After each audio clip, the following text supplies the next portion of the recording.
केला। ही basic definition आहे। आपल्याला इथे वेक्टर अलोंग एक्स ॲक्सिस कोण आहे आर एक्स, म्हणजे एक्स ची जागा आर एक्स घेईल, एक्स ची जागा आर एक्स घेईल आणि वाय ची जागा आर वाय घेईल। सो यालाच तुम्ही असं लिहू शकता vector R X divided by R X number 1। Similarly J cap is equal to J म्हणजे along Y direction. Y direction मध्ये युनिट वेक्टर आपण कसा फाइंड करतो पहा, वेक्टर डिवायडेड बाय त्याचं मॅग्निट्यूड, वेक्टर डिवायडेड बाय त्याचं मॅग्निट्यूड। मग इथे आपण कोणता वेक्टर कन्सिडर केला आहे R Y along Y axis. So R Y vector R Y त्याचं मॅग्निट्यूड, आणि याला आपण असं लिहितो vector R Y divided by R Y number 2। बस नाउ सी हियर, हे इक्वेशन पहा। या इक्वेशन मध्ये काय आहे वेक्टर आर एक्स फ्रॉम 1 पहा, सॉरी फ्रॉम इक्वेशन 1 इथून आर एक्स ची व्हॅल्यू, वेक्टर आर एक्स ची व्हॅल्यू फाइंड करा। Vector R X is equal to काय येईल, आर एक्स इकडे मल्टिप्लाय होईल म्हणजेच R x into I cap from equation 2 R Y ची व्हॅल्यू फाइंड करा। So vector R Y is equal to हा आर वाय इकडे जाऊन मल्टिप्लाय करेल, so R Y into J cap. तर इथे पहा या इक्वेशनला तुम्ही असं म्हणा स्टार। तर हे स्टार इक्वेशन मध्ये पहा वेक्टर आर एक्स त्याची व्हॅल्यू भेटली by the definition of unit vector, vector R Y vector R Y ची व्हॅल्यू भेटली by the definition of unit vector along X axis, unit vector along Y axis. तर ह्या values या equation मध्ये put करा। So from star vector R, तर पहा vector R is equal to vector R x ची value काय आहे R x into I cap plus vector R Y ची व्हॅल्यू काय आहे, वेक्टर आर वाय ची व्हॅल्यू आहे आर वाय जे कॅप। नाउ सी हे इक्वेशन पहा, vector R is equal to R X, हे काय आहे आर एक्स काय आहे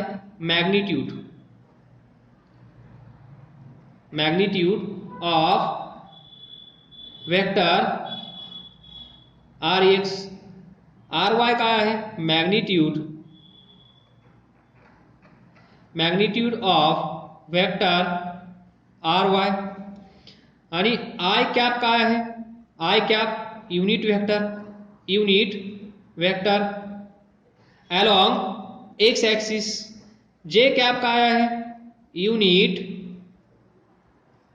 वेक्टर अलोंग वाय ॲक्सिस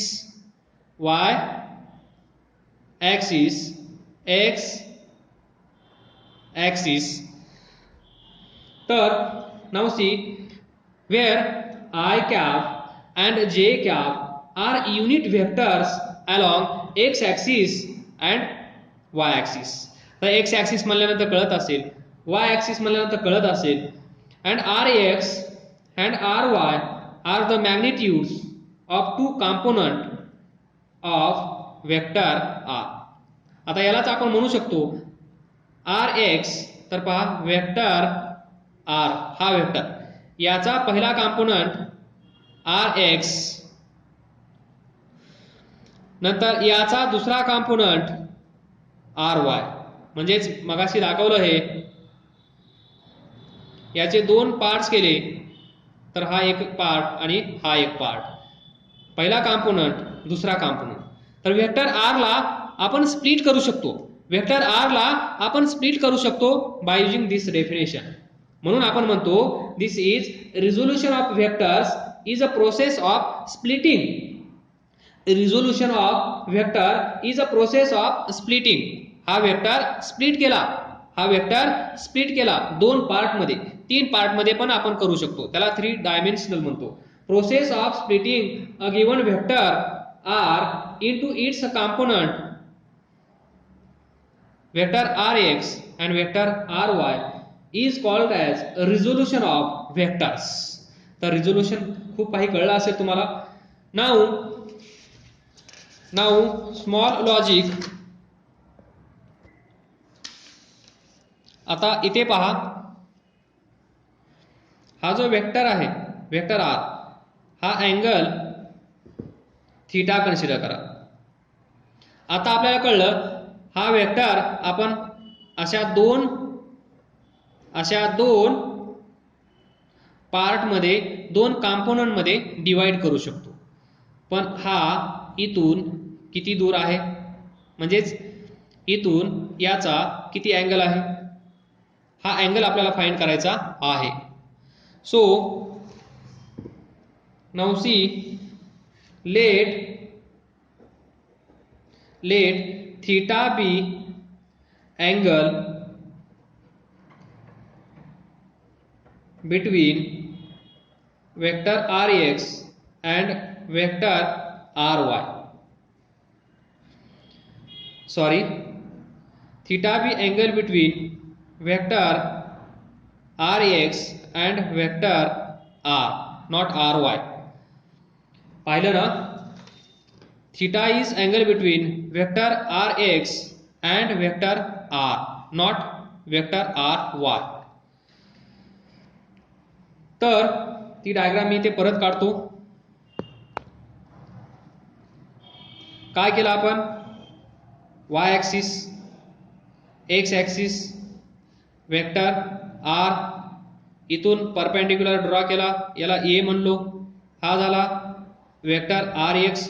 इथून इकडे परपेंडिक्युलर ड्रॉ केला, याला म्हणलो b. तर हा वेक्टर ry, हा थीटा अँगल मी कन्सिडर केला, याचं मॅग्निट्यूड मी rx कन्सिडर करतो, याचं मॅग्निट्यूड मी r कन्सिडर करतो, याचं मॅग्निट्यूड मी ry कन्सिडर करतो. तर हा एक इथे आपण पॅरलेलोग्राम लॉ यूज करू शकतो. आणि हे तुम्हाला माहित आहे, फ्रॉम दिस हा काय असेल, ry, याचं मॅग्निट्यूड ry. हा वेक्टर rx असेल, तर हा समोरचा काय असेल, वेक्टर rx, याचं मॅग्निट्यूड rx. तर हा एक पॅरलेलोग्राम आपल्यासाठी जो आपण डिस्कस केला होता तो. तर याच्यामध्ये पहा, कॉस थीटा काय लिहू शकतो, कॉस थीटा म्हणजे ऍडजेसंट काय आहे, rx. ऍडजेसंट वेक्टर rx आहे, या वेक्टर rx चं magnitude rx divided by hypotenuse काय आहे, वेक्टर r चं मॅग्निट्यूड काय आहे, r. सो इथे असेल r.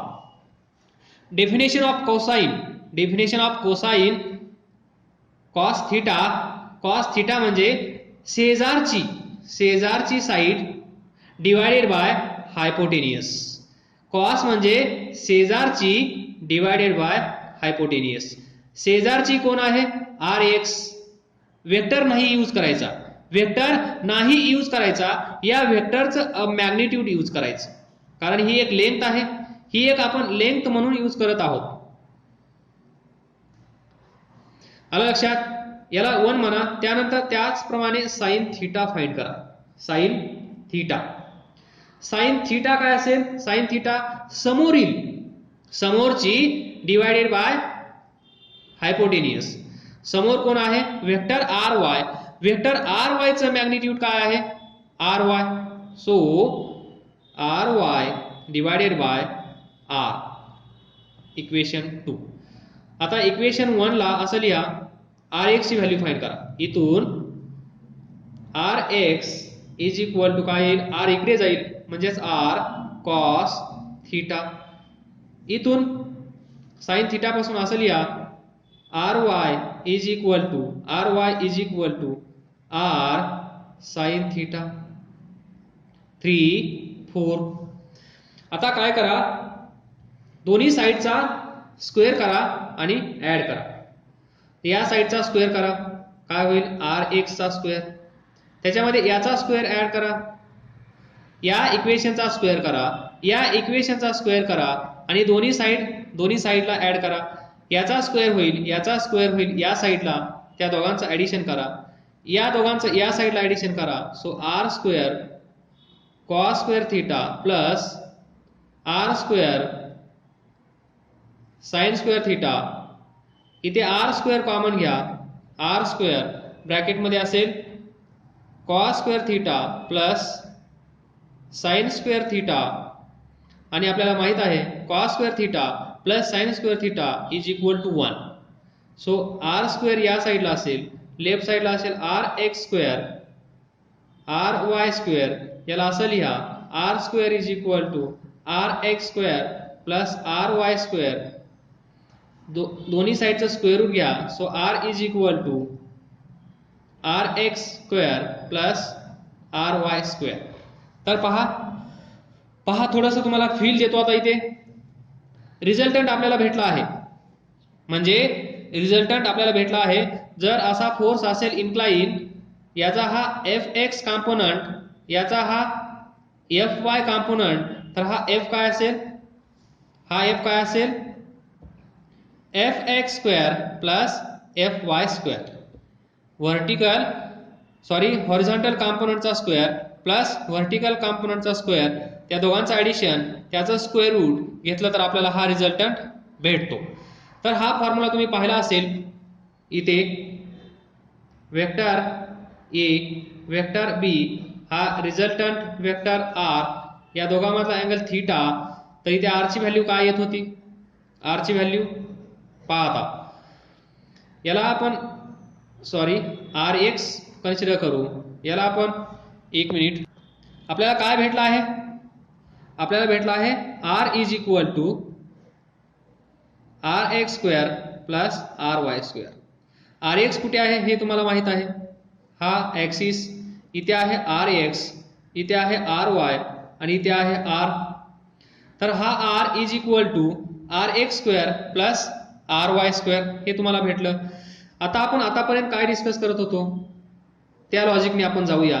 So vector Rx vector Ry या दोघांमधला अँगल थीटा, यांचा रिझल्टंट R वेक्टर, याचं मॅग्निट्यूड R, याचं मॅग्निट्यूड Rx, याचं मॅग्निट्यूड Ry. आता हे रेग्युलर जे आतापर्यंत आपण लर्न केलं ते मी सांगत आहे. तर इथे R ची व्हॅल्यू काय असते, R इज इक्वल टू याचं मॅग्निट्यूड Rx चा स्क्वेअर, याचं मॅग्निट्यूड त्याचा स्क्वेअर 2 टाइम्स Rx हा इंटू हा Ry, या दोघांमधला अँगल cos थीटा. आता व्यवस्थित लक्ष द्या, आपण ही जी केस कन्सिडर केली, याच्यामध्ये Rx आणि Ry या दोघांमध्ये अँगल किती आहे 90, म्हणजे या थीटाची व्हॅल्यू किती आहे 90. वेक्टर Rx आणि वेक्टर R हे दोन एकमेकांना आतापर्यंत आपण असे कन्सिडर करत होतो, पण आता जे आज आपण डिस्कस करत आहोत आजच्या कंडिशन मध्ये कसं आहे, हे दोन वेक्टर्स असे आहेत. मग हे दोन वेक्टर असे आहेत, तर या दोघांमध्ये अँगल किती आहे 90. तर मग इथे थीटा इज इक्वल टू 90.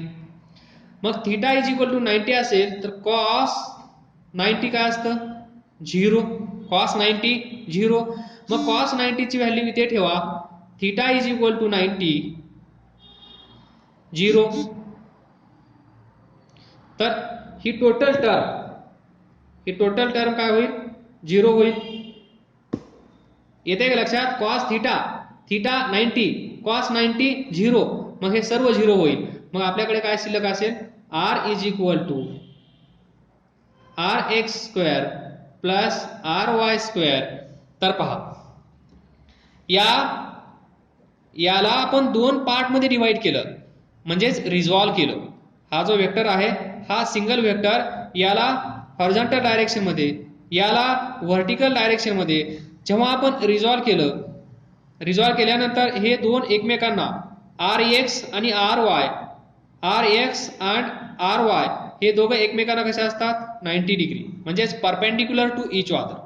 येते लक्षात? हा आर एक्स आणि हा आर वाय, या दोघांमध्ये अँगल 90 आहे. आणि हमेशा हमेशा हमेशा या दोन कॉम्पोनंट मध्ये अँगल किती असेल 90. या दोन कॉम्पोनंट मध्ये अँगल किती असेल 90. मग या दोन कॉम्पोनंट मध्ये अँगल 90 असेल तर आपल्याला काय भेटेल पहा, हेच भेटेल. आणि तेच आपण इथे आज प्रूव्ह पण केलं आहे. म्हणजे हे दोन्ही सेम आहे, घाबरण्याचं कारण नाहीये. मग आता मी तुम्हाला सांगत आहे, तर पहा, theta from this tan theta, that is to find a direction of this, to find direction of this, याची डायरेक्शन फाइंड करण्यासाठी इथे लिहा to find a direction. so tan theta काय असतो? tan theta म्हणजे समोरचा डिवायडेड बाय शेजारचा. समोर कोण आहे आर वाय, शेजारी कोण आहे R x. So theta is equal to tan inverse r Y divided by R x. Simple. To find a direction of vector r. अशाच प्रकारे आपण हेच लॉजिक अप्लाय करू शकतो. हे झालं 2 dimensions, x axis y axis.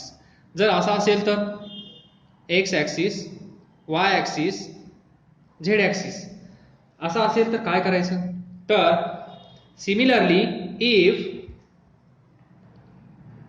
Vector R x, vector R y and vector R z. पहा, आतापर्यंत आपण हे दोन वेक्टर कन्सिडर केले. 3 ॲक्सिस म्हणल्यानंतर तिसरा अलॉंग झेड ॲक्सिस तयार झाला. Vector R x, vector R Y, vector R z are rectangular component. हे काय आहेत?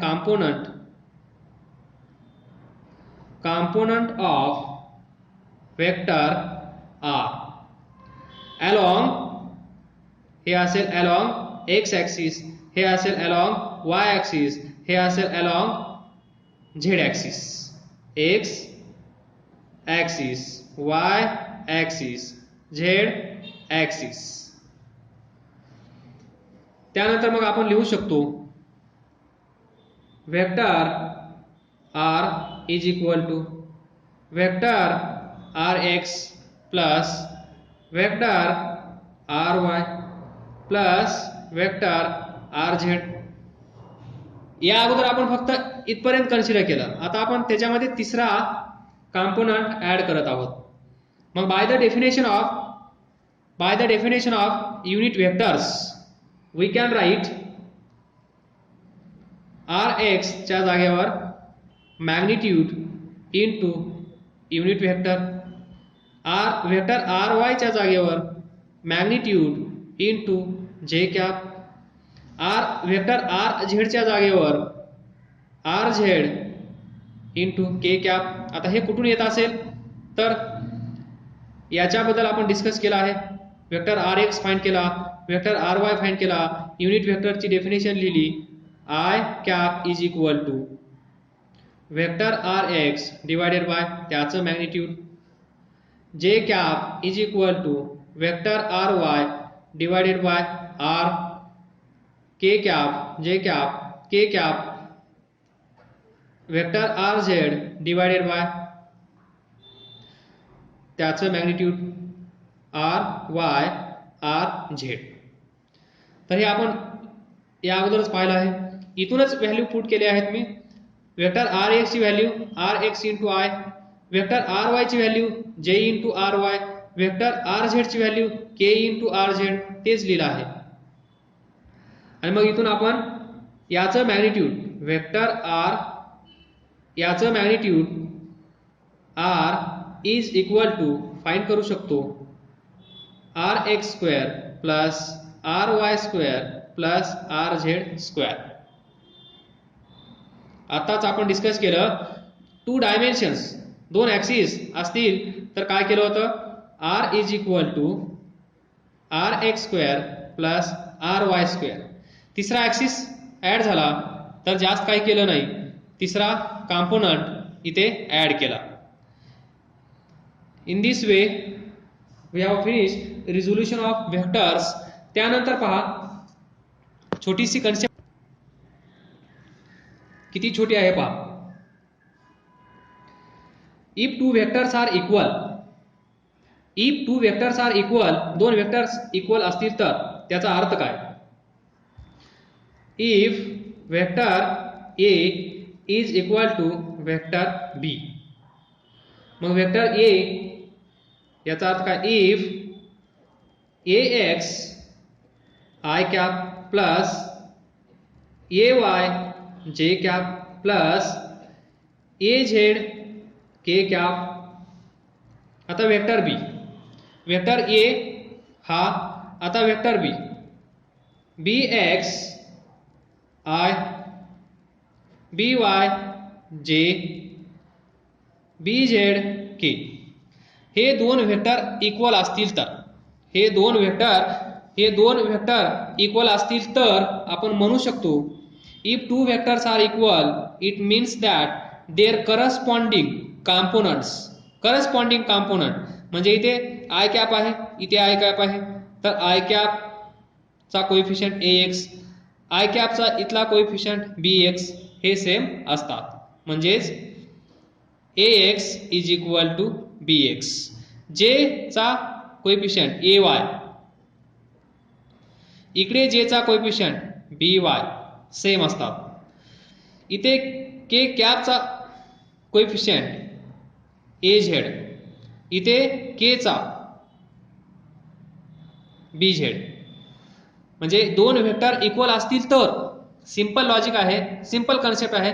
दोन वेक्टर इक्वल असतील तर, दोन वेक्टर इक्वल असतील तर त्याचा अर्थ काय असतो तर corresponding component AX is equal to BX, component AY is equal to component BY, component AZ is equal to component BZ. म्हणजे याचा कोएफिशियंट, याचा कोएफिशियंट, याचा कोएफिशियंट करस्पॉन्डिंगली या साईडला पण इक्वल असतो. म्हणजे AX is equal to BX, AY is equal to BY, AZ is equal to BZ. This is the small basic concept and this is more about resolution of vectors. तर पहा, two dimensional vector can be resolved in the mutually perpendicular directions. Two dimensional vector can be resolved in the mutually perpendicular direction. समजा हा P आहे, हा angle alpha आहे, तर आपण याला रिझॉल्व करत असताना हा कॉम्पोनंट घेतो P cos alpha, P cos alpha. जिथे अँगल आहे तो cos. त्यानंतर दुसरा कॉम्पोनंट याला परपेंडिक्युलर असतो, कारण याचे हे दोन कॉम्पोनंट एकमेकांना कशा असतात परपेंडिक्युलर, म्हणून हा असेल दुसरा, तर तो काय असतो P साइन अल्फा. जिथे अँगल तिथे कॉस, जिथे अँगल तिथे कॉस. दुसऱ्या साईडला पहा, इथे अँगल आहे का, हा अँगल इकडे आहे, हा अँगल इथे आहे, तर ही side P cos alpha, P cos alpha. तर सिंपल आहे, हे तुम्हाला माहित पण आहे. त्यानंतर जर हा P असा असेल,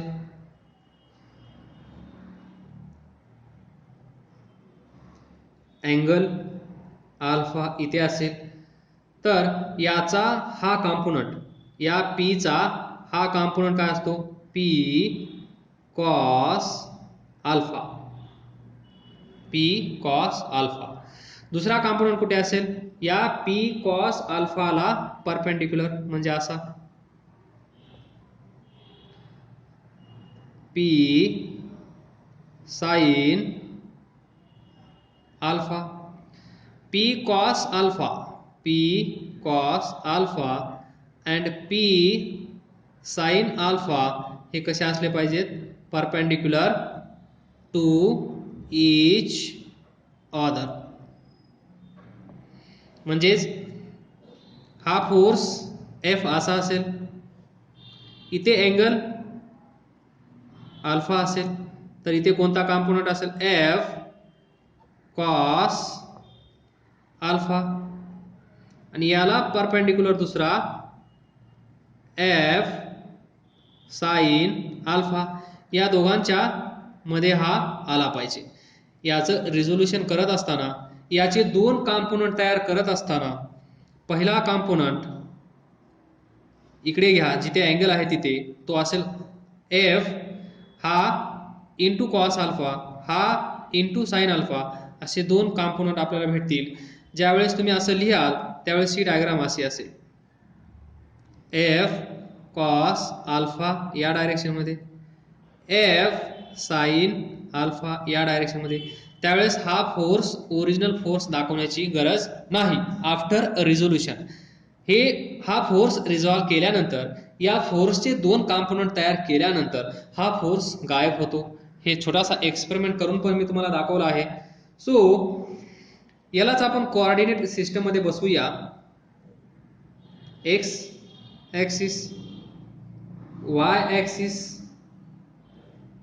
हा पी, हा अँगल अल्फा, हा अँगल आपण बीटा कन्सिडर करू. तर हा कॉम्पोनंट कोणता असेल? इकडे P x along x axis काय असेल?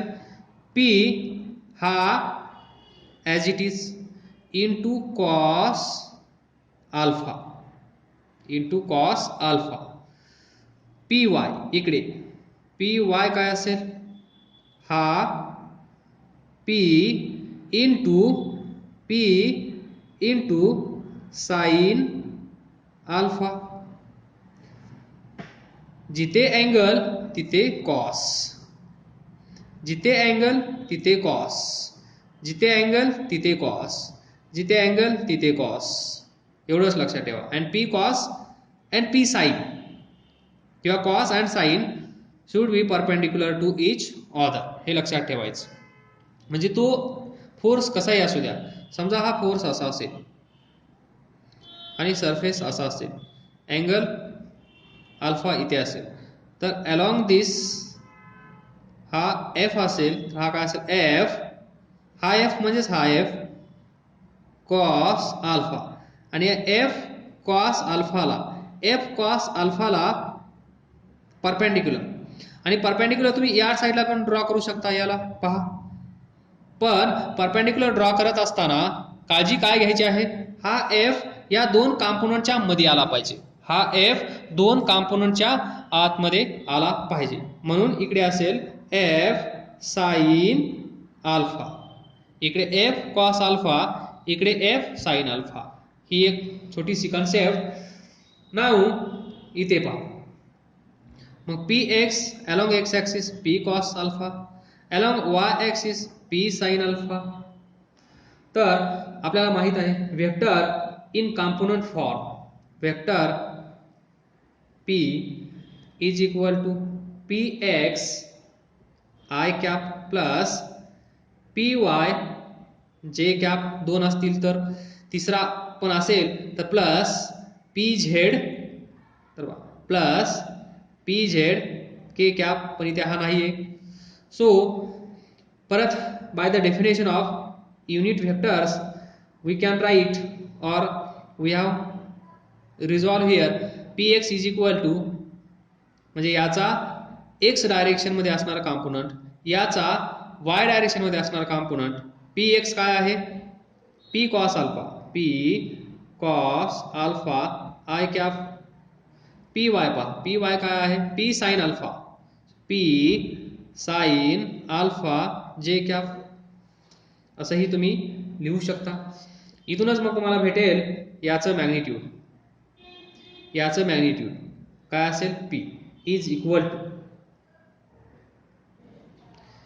याचा आय कॅपचा कोएफिशियंट जे कॅपचा कोइफिशियंट जो असेल त्याला उचलायचं, इथे ठेवायचं पी कॉस अल्फा